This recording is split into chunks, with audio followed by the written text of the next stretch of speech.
నమస్తే, welcome to our channel. ప్రస్తుతం మనతో ప్రముఖ ఆధ్యాత్మికవేత్త, ఆస్ట్రాలజర్ బమ్మిడి అనంత శర్మ గారు ఉన్నారు. వారితో మాట్లాడదాం. నమస్తే. నమస్తే అమ్మా. ఆర్థిక సమస్యలు చాలా ఎక్కువగా ఉన్నప్పుడు లక్ష్మీదేవిని ఇలా పూజించండి, ఈ పరిహారాలు పాటించండి అని చాలామంది చెప్తూ ఉంటారు. అలాగే రకరకాలుగా ఎవరు తోచిన విధానంలో వారు లక్ష్మీ ఆరాధన ప్రతినిత్యం కూడా మనం లక్ష్మీ ఆరాధన చేస్తాము. అయితే శ్రీ సూక్తం ఇందులో ఏంటంటే లక్ష్మీ అమ్మవారిని ఆ సూక్తం అంతా కూడా వింటుంటే మనం శ్రీ సూక్తం చక్కగా అమ్మవారిని పొగుడుతూ, మామూలుగా మనల్ని పొగిడే ఎవరైనా పొగిడితేనే ఆనందం, అటువంటి అమ్మవారిని మనం అక్కడ కూర్చుని అమ్మ నువ్వు మా దరిద్ర బాధల్లోంచి మమ్మల్ని బయటకు లాక్కొచ్చి మాకు సుఖ సంతోషాలు ఇచ్చి మార్గం చూపించు తల్లి అని అడిగితే కాదంటుందా? ఖచ్చితంగా ఇస్తుంది. ఖచ్చితంగా అటువంటి శ్రీ సూక్తాన్ని కాకపోతే పాటించేటప్పుడు కొన్ని విధి విధానాలు ఖచ్చితంగా పాటించాలి. ఆ విధి విధానాలు ఏ నైవేద్యం పెట్టి ఎన్ని రోజులు మనం శ్రీ సూక్తం ఒక టైంకో లేకపోతే ఏదైనా అనుకుని మనం చేస్తే కనుక ఆ అమ్మవారి కృపా కటాక్షాలు మన మీద ఖచ్చితంగా ప్రసరిస్తుంది అని చెప్పడానికి మీరు ఇది ఎలా పరిహారంగా చెప్తారు గురుగారు? అమ్మా, లక్ష్మీదేవి స్థిరంగా ఇంట్లో ఉండాలన్నా, మనని కరుణించాలన్నా ఆ మహాతల్లికి రెండే మార్గాలు ఉన్నాయి. ఏమిటయ్యా అంటే, ఫస్ట్ పరమదరిద్రం ఎక్కడొచ్చిందంటే 10 ఇల్లు ఉడవట్లేదు. 10 ఉదయం 10 అక్కడి నుంచి స్టార్ట్ చేసుకుంటూ వెళ్తాను. పని మనుషుల కోసం మనకేమిటి, నేను ఒకటే చెప్తున్నాను ఆడవాళ్ళందరికీ, ఫస్ట్ నైటీలు పొద్దున్న లేవగానే తీసేయండి, దరిద్రం వదిలిపోతుంది తల్లి. ఓపెన్గా మాట్లాడుతున్నా ఇంటికి వచ్చిన వాళ్ళకు కూడా, నేను భయపడను. నైటీ అంటే ఏమిటి, బెడ్రూమ్ దాటి రావాల్సింది కాదు. ఆ బెడ్రూమ్ నుంచి బయట అక్కడే మీరు మార్చేసి చీర కట్టుకోండి చక్కగా, లేకపోతే పంజాబీ డ్రెస్ అలవాటే అదే వేసుకోండి, చీర కట్టుకుని బయటకు రండి. అదొకటి. లేవగానే బ్రష్ చేయండి, మీరు ఉడుచుకోండి దేవుడిది. పని మనిషి వచ్చేదాకా నథింగ్ వెయిటింగ్ వద్దు, మంచిది కాదు. ఆడవాళ్ళు మీకు పిల్లలు మీరు సంతోషంగా ఉండాలి, లక్ష్మీదేవి స్థిరంగా మన ఇంట్లో ఉండాలి అంటే అమ్మ ఆడవాళ్ళు మారండి. మీరు ఎప్పుడో 12 దాకా ఆ మురికి బట్టలతో నైటీలతో ఇల్లంతా తిరగడం రెండో తప్పు చేస్తున్నారు. బహిష్టే కూడా ఇళ్లలో తిరిగేస్తున్నారు. అది కూడా పరమ దరిద్రం పట్టిందని నేను ఓపెన్ ఛాలెంజ్ చేసి చెప్తున్నాను. విన్నవాళ్ళు మంచి అవుతాయి ఆలోచిస్తారు, సార్ చెప్పింది నిజమని, కాదంటే మనం తప్పు చేస్తున్నాం అని అర్థం చేసుకుని మార్చుకుంటారు పద్ధతులని నేను ఖచ్చితంగా చెప్తాను. లక్ష్మీదేవి ఉండడం కోసం నేను చెప్తున్నాను, స్థిరంగా ఉండడం కోసం చెప్తున్నానమ్మా. ఎవరిని కించపరచడానికి బాధ పెట్టడానికి నేను చెప్పట్లేదు. ఫస్ట్ ఆడవాళ్ళలో మార్పు రావాలి. ఇంకా పోతే విరబోసు కూర్చోకూడదు. తల ఎప్పుడు కూడా తడితలను విరబోసుకోకూడదు. ఆడవాళ్ళ పూజ దగ్గర చక్కగా తుడిచేసుకోవడం, ముడేసేయాలి.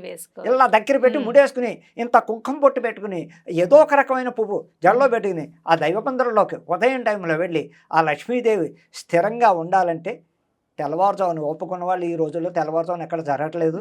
ఒక ధనుర్మాసం ఒకటే చేస్తారు, ఇంకెక్కడ లేదు. కార్తీక మాసం అంతే. మిగతా అన్ని ఇంకా 12 దాకా అలా తిరుగుతూనే ఉంటారు ఇంట్లో. అప్పుడు గుర్తొచ్చి అప్పుడు పెడతారు. కానీ ధర్మం ఏమిటంటే, ఓపుకున్న వాళ్ళు చిన్నవాళ్ళు ఎప్పుడు అసలు చెప్పాలంటే ముసలివాళ్లే పొద్దున్న 6 దీపం పెట్టేస్తున్నారు ఇవాళ. చెప్పాలి, చిన్నవాళ్ళు ఎవ్వరు చెయ్యట్లేదు. అలా తెల్లవారుజామున బ్రహ్మముహూర్తంలో లేచి ఆ లక్ష్మీనారాయణ ఫోటో, అది కూడా చెప్తున్నాను, లక్ష్మీనారాయణని అక్కడ ఫోటో చిత్రపటాన్ని పెట్టుకుని చక్కగా తెల్లవారుజామున లేచి దీపారాధన చేసుకుని నచ్చిన పువ్వులతో, ఫస్ట్ మల్లె పువ్వు అంటే ఇష్టం లక్ష్మీదేవికి, మల్లె పువ్వులతోటి ఆరాధన చేసి చక్కగా తెల్ల చామంతులతోటి పూజాలంగా చేసుకుని లక్ష్మీష్టోత్రం చేసుకుని దానికి మంత్రం నారాయణాయ విద్మహే వాసుదేవాయ ధీమహి తన్నో విష్ణు ప్రచోదయాత్, మహాదేవి చ విద్మహే విష్ణు పత్ని చ ధీమహి తన్నో లక్ష్మీ ప్రచోదయాత్. ఆ 2 మూల మంత్రాలు కూడా డైలీ పఠిస్తూ తర్వాత లక్ష్మీనామాల్లోకి ఇంకే అంతకన్నా పవర్ఫుల్ ఏమిటంటే, ఒక లక్ష్మీదేవిని మన ఇంట్లో స్థిరంగా శ్రీ సూక్త పారాయణ చెయ్యడం వల్ల ఎన్నో ప్రయోజనాలు ఉన్నాయి తల్లి. అది భయంకర నిష్టతో పాటించాలి. ఏదో తిక్కగా పిచ్చి పిచ్చిగా అయిపోయింది వచ్చేసేయడం కూర్చోవడం, చదివితే కూడా అందులో స్పెల్లింగ్ మిస్టేక్ వచ్చినా లేకపోతే చదవడంలో ఏదైనా ప్రాబ్లం వచ్చినా చాలా కష్టం, ఇబ్బందుల్లో పడిపోతారు. సింపుల్గానే, అందుకే సింపుల్గా చెయ్యమంటాను నేను అందరినీ. చక్కగా చదవడం రాకపోతే ఇప్పుడు యూట్యూబ్ లో అవి పట్టించి లేకపోతే పేపర్ మీద రాసేసుకుని వాళ్ళు ఇచ్చిన బోల్డ్ మంది మంత్రాలు ఇస్తారు. అది చక్కగానే మరీ లోతుగా వెళ్ళక్కర్లేదు. శ్రీ సూక్త పారాయణ అన్నది అది కూడా మండల దీక్ష. 41 రోజు ఏ పారాయణ చేసినా 41 రోజు ఫలితాన్ని విపరీతంగా 41 రోజులు అంటే బహిష్ట అయిపోయిన వాళ్ళు, బహిష్ట అయిన వాళ్ళకి కంటిన్యూ అయిపోతుంది. అదే బహిష్ట అవుతున్న వాళ్ళకి మధ్యలో 5 రోజులు బ్రేక్ వస్తుంది, తర్వాత నుంచి కంటిన్యూ చేయొచ్చమ్మా.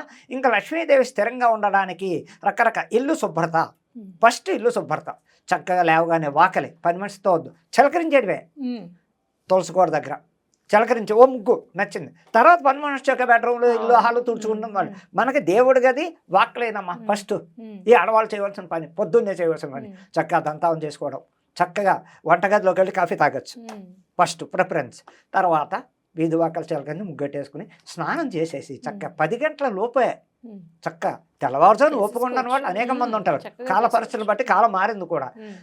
అలాంటప్పుడు ఈ ఆడవాళ్ళు ఎంత శుచి శుభ్రత పాటిస్తే అంతవరకు ఆ లక్ష్మీదేవి మన ఇంట్లో స్థిరంగా ఉండడం, మనకి ఆర్థిక ఇబ్బందుల్లోంచి బయటపడడం, ఉద్యోగం లేని వాళ్ళకు ఉద్యోగం, పిల్లలు చదువులు ఇబ్బందులు పెడుతున్న వాళ్ళకి చదువులు, నెంబర్ 1 సరస్వతి కటాక్షం, లక్ష్మీ కటాక్షం రావడానికి ఎన్నో ప్రయోజనాలు పొందడానికి లక్ష్మీదేవిని ఏ రకంగా కొలవాలయ్యా అంటే అనేక రకాలు కొలవచ్చామని, అనేక రకాలుగా. అసలు కొబ్బరి చిప్ప అంటే కొబ్బరి అది మామూలుగానే ఉంటుంది, సగం కొట్టిన చెక్కలో కొబ్బరి నూనె అందులో పోసి 4 పక్కల 4 ఒత్తులు. అమ్మ సింగిల్ ఒత్తు వెలిగించాలి కానీ 2 ఒత్తులు వెలిగిస్తున్నారు, అది తప్పు. 3 ఒత్తులు వెలిగిస్తే ఇంకా లాభం. 3 విడివిడిగా 3 ఒత్తులు 2 చెక్కల్లో పెట్టచ్చు. ఇప్పుడు మన ఇంట్లో నిత్య దీపారాధన 2 ఒత్తులు పెడుతున్నారు, అలా పెడితే 3 ఒత్తులు పెట్టాలి, లేకపోతే సింగిల్ ఒత్తు పెట్టమని శాస్త్రం. దానివల్ల కూడా ఇప్పుడు కొబ్బరి చెప్పులో చక్కగా కుడి తీయకుండా లోపల అది తీయకుండానే దానికి 4 పక్కల కుంకుమ బొట్టు పెట్టడం, అందులో కొబ్బరి నూనె 2 చెప్పుల్లోనూ వేసి చక్కగా 4 ఒత్తులను 4 పక్కల వెలిగించి పెడితే కూడా లక్ష్మీ కటాక్షం. లక్ష్మీదేవి అంటే అసలు కొబ్బరి అంటే ఎవరు? కొబ్బరి చెక్క లక్ష్మీదేవి. అది చాలా మందికి తెలియదు. అయితే ఈ మధ్య కొత్తగా కొబ్బరికాయ కొడితేయండి దేవుడి దగ్గర కుళ్ళిపోయిందండి, కుళ్ళిపోయిన చెక్క వచ్చింది, మాకు ఏమండి దోషాలండి. భయపడడం కాదు, కీడు పోతోంది, కీడు పోతోంది అని అర్థం. కానీ మళ్ళీ గొప్ప వెళ్ళి షాప్కి వెళ్ళి తెప్పించి కొట్టవలసిన అవసరం లేదు, అది పక్కన పెట్టేసి అమ్మా క్షమించు తల్లి, మరి నువ్వే చేసావా పని, దైవికంగా మా ఇంట్లోంచి ఏదైనా దరిద్రం పోవడానికి నువ్వే చేసావని దండం పెట్టి మనస్ఫూర్తిగా దీపారాధన చేసుకుని పెట్టుకోవడంలో కూడా ఎంతో పవిత్రత ఉంది. లక్ష్మీదేవిని కొలవడంలో కూడా రకరకాలు ఉన్నాయమ్మా, ఒకటే కాదు. ఆ లక్ష్మీదేవికి ఇష్టమైంది ఏంటయ్యా అంటే గ్రీను రెడ్ ఆవిడ బాగా ఆకర్షణ ఆ మహాతలికి. అలాంటి చీరలు కానీ అమ్మ అష్టలక్ష్మి దేవాలయాలకు వెళ్ళి ప్రతి శుక్రవారం, ఇంకోటి లక్ష్మీవారం నాడు అసలు లక్ష్మీదేవిని కొలవడం ఎంతో గొప్ప. శుక్రవారం కన్నా లక్ష్మీవారం నాడు లక్ష్మీదేవిని కొలవడం ఎన్నో ప్రయోజనం ఉన్నది. అందులో మార్గశిర లక్ష్మీవారాలు ఎంత పౌర్వమా ఆ లక్ష్మీదేవికి ఇష్టమైన 4 వారాల్లో కూడా పవిత్రంగా శుచితో శుభ్రతతో అంటాను. శుచి శుభ్రత లేక గొప్పల కోసం చేయకండి, మన కుటుంబం బాగుండడం, మన భర్త పిల్లలు బాగుండడం కోసం, మేము సుఖమంగళిగా ఉండడం కోసం, నిన్ను 100 ఏళ్ళు మా కుటుంబం చల్లగా ఉండాలని కోరుకుంటూ చేయాలి. కానీ ఎవరో గొప్పల కోసం చేయడం, 10 మందిని కూర్చోబెట్టి అక్కడ అలంకరణలు డెకరేషన్లు చేసి లేనిపోని గొప్పలు తెచ్చి దిష్టి వలన కుటుంబంలో ఇబ్బందులు వస్తున్నాయని నేను ఖచ్చితంగా చెప్తున్నాను.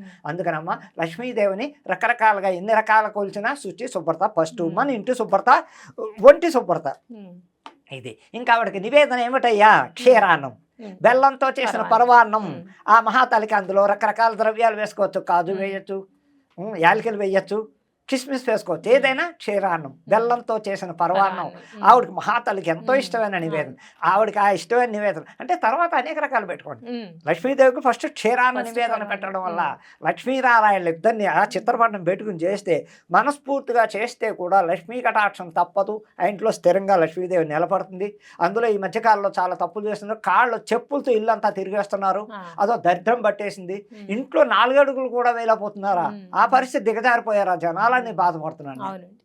ఏంటి మన 4 గదుల్లో చెప్పులు లేకుండా తిరగలేమా? మరి గుడిలోకి వెళ్తే గుడి చుట్టూరా ప్రదక్షిణాలు చేస్తున్నారా చెప్పులు లేకుండా? మన 4 గదుల్లో చెప్పులు ఎందుకమ్మా? అది కూడా చెప్పుతో ఇంట్లో తిరగడం పరమ దరిద్రం. తిరగకూడదు. నేను ఎన్ని వారాలు చేశాను తల్లి, నీకు ఎన్నో మొక్కలు తీర్చాను తల్లి, నువ్వు ఏది చెప్తే చేశాను, శ్రీసూత పారాయణ 40 రోజులు చేశాను, మాకు ఇదేంటమ్మా అంటే ఆ పూజ అయిపోగానే మళ్ళీ చెప్పులు వేసి వంట గదులు దేవుడి గదులను తిరిగితే మనం చేస్తూ దేవుడిని ఎందుకు నిందయ్యాలి? ముందు మనం పాటించవలసిన నియమాలు పాటించాలి. శుచి శుభ్రత, చెప్పులతో ఇళ్లలో తిరగకుండా, గడప అవతల చెప్పులు ఉండాలి, గడప లోపలికి చెప్పు రాకూడదు. ఇంక అనేక కారణాల చేత అద్దెళ్లలో కుదరకో, అపార్ట్మెంట్లో కుదరకో, బాల్కనీలో, అప్పుడు హాల్లో ఆగ్నేయ మూలగా ఒక కబోర్డ్ పెట్టుకోవాలే కానీ ఇళ్లలో చెప్పులు వేసుకుని అందులో ఆడది అస్సలు తిరగకూడదు. ఇంకో ధర్మశాస్త్రం ఉంది ఇక్కడ. ఆడవాళ్ళు ఇప్పుడు బంగారం ఉంది, బొడ్డు కిందకి డాణం పెట్టకూడదు, చాలా దరిద్రం. కాళ్ళ పట్టీలు, బంగార పట్టీలు తగలకూడదు, పరమ చండాలు. అంటే ఇంకా లేనిపోయిన దరిద్రాలన్నీ మీ ఇంట్లోనే ప్రవేశించి ఉన్నా ధనమంతా ఏ రూపైనా కొట్టుకుపోతుందో తెలియదు. అందుకని ఇన్ని రకాల లక్ష్మీదేవిని నిలపడటం కోసం చెప్తున్న పరిష్కారాలు మీకు రెమెడీలు ఇలా చేసుకుంటే లక్ష్మీదేవి మన ఇంట లక్ష్మీనారాయణులు చక్కగా మన చూస్తారు, చూసి తీరతారు అని ఖచ్చితంగా చెప్తున్నానమ్మా. శ్రీ సూక్త పారాయణ ఏం పవరు! ఆ తల్లి సాక్షాత్తు ఇంకా పారాయణ చేస్తూ ఉండగానే వారం 10 రోజుల్లోనే కంటికి కనపడిన ఆశ్చర్యపడకల్లి గజ్జలు గల్లు గల్లు గల్మంటూ కూడా ఎంతో మంది జరిగింది తల్లి. నీతి నిష్ఠా భక్తులతో చేసిన వాళ్ళందరికీ లక్ష్మీ కటాక్షం తప్పదు, పాటించండి. చక్కగా లక్ష్మీదేవి స్థిరత్వంగా మన ఇంట్లో గుడ్లగూబ ఇంట్లోకి వచ్చిందంటే ఇంకా అసలు ఆ ఇల్లు పవిత్రత. గబ్బిలాలు వస్తున్నాయని భయపడక్కలే, అవి కూడా దేవతే. చాలా మంది భయపడతారు బాబాయ్ గబ్బులు, అస్సలు భయపడక్కలే. అందులో గుడ్లగూబ వచ్చింది అనుకోండి, సాక్షాత్ ఆవిడ వాహనమేగా గుడ్లగూబ, లక్ష్మీదేవి వాహనం. అది కూడా చాలా పవర్.